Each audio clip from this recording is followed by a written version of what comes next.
I'm joined now by John Lipsky, the first Deputy Managing Director at the International Monetary Fund. Thank you so much for joining us, John. There's, of course, a lot of concern that 2011 is going to be even harder on the Eurozone and on the peripheral nations than 2010 was. Are you concerned that not enough is being done to actually keep the situation under control? Well, first of all, we had two really dramatic cases, Greece and Ireland.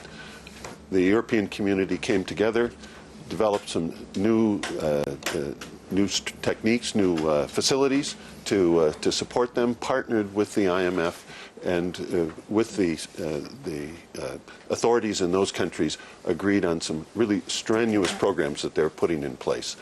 This year, of course, the challenge is to first keep executing on those programs. That's not going to be easy.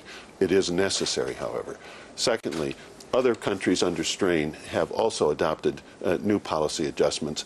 The European authorities are discussing a more comprehensive approach towards dealing with these problems.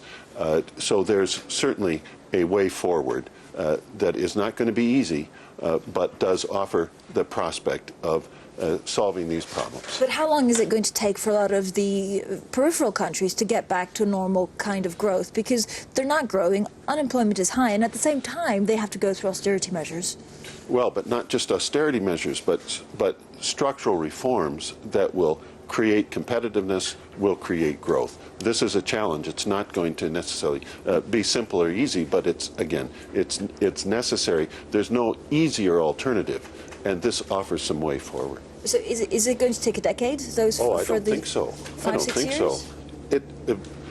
For sure, the part will depend on the global economic environment, the global financial environment, but also the kind of structural reforms that the peripheral countries need to put in place, make their markets work better, make them more competitive. You know, we had a Bloomberg poll just a couple of days ago, which was actually quite worrying. 59% of investors around the world expect some kind of restructuring or one country to leave the Eurozone in the next 5 to 6 years. Is this a possibility? Well, it creates the possibility of some positive surprises for investors, because I think the political will and the economic possibility is there to make sure that the euro survives intact. Again, there are some strenuous adjustment programs that are already in place that, if they're executed, will diminish this risk and change these minds. Yeah, you were talking about Greece and Ireland, the only two countries that have actually so far needed a bailout and support from the IMF. Are there any others to come? Bailout. I would say this is an adjustment program with financial support from their European partners and their international partners through the IMF. Do you think the IMF will have to give that kind of support to any other peripheral countries? We'll see. Never say never. It certainly will depend on circumstances, perhaps external circumstances. But right now, the focus of the peripheral countries that are not under program but are under market pressure are to institute policy programs on their own. If necessary, we stand by with our European partners to provide support. Are you concerned about currency wars? And this is something, you know, that's been brandishing around over the last couple of months, protectionism, everyone being concerned that they need to protect their own growth before thinking about the world economy as a whole. Of course, the vocabulary of wars is very disquieting. What's important is that the agreements, for example, within the Group of 20, the framework for strong, sustainable, and balanced growth, that lays out policy programs for each of the G20 countries that are mutually consistent and will avoid these kind of pressures, are going to be discussed, hopefully put in place in the coming year, that will diminish this kind of concern. And at the same time, we still do have a lot of cheap money created by QE2 and just very low interest rates around the world. Is there a danger that this is creating asset bubbles in emerging economies? In the emerging economies, growth has been very rapid. Excess capacity margins are shrinking, or in some cases may have disappeared. Most of the key emerging countries still have in place the stimulative monetary and fiscal policies that were implemented to resist the crisis, and now is the time for them to start adjusting their policies for a more stable future. at the same time, the advanced economies need to put in place the kind of fiscal adjustment that will, or the prospect of the fiscal adjustment will start to take pressure away from monetary policy and reduce those kinds of worries. Now, yesterday, Japan was downgraded by S&P.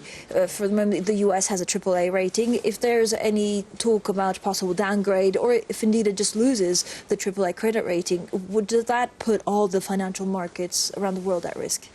Well, I certainly can't answer for the credit rating agencies and how they decide what to do when they do it. That's you have to discuss it with them. We've been signaling very clearly for some time that the advanced economies will all need to implement significant medium-term fiscal adjustment programs.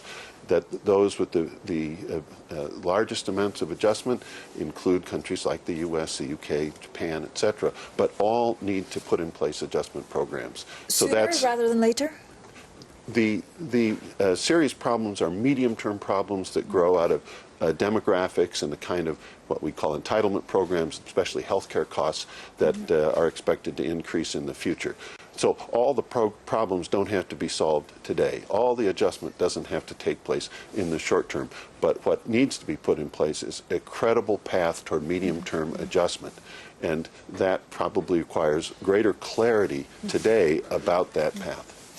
John, how concerned are you about this trend? We're seeing quite a lot of riots and protests in North Africa on food inflation. There are two things to say. One, we had ourselves written pointing to the problems of unemployment and especially youth unemployment in those countries. That's a particular problem we think can be helped. For food and fuel, there needs to be some changes on the both supply and demand side to avoid these kind of problems in the future. John, thank you so much. John Lipsky there from the IMF.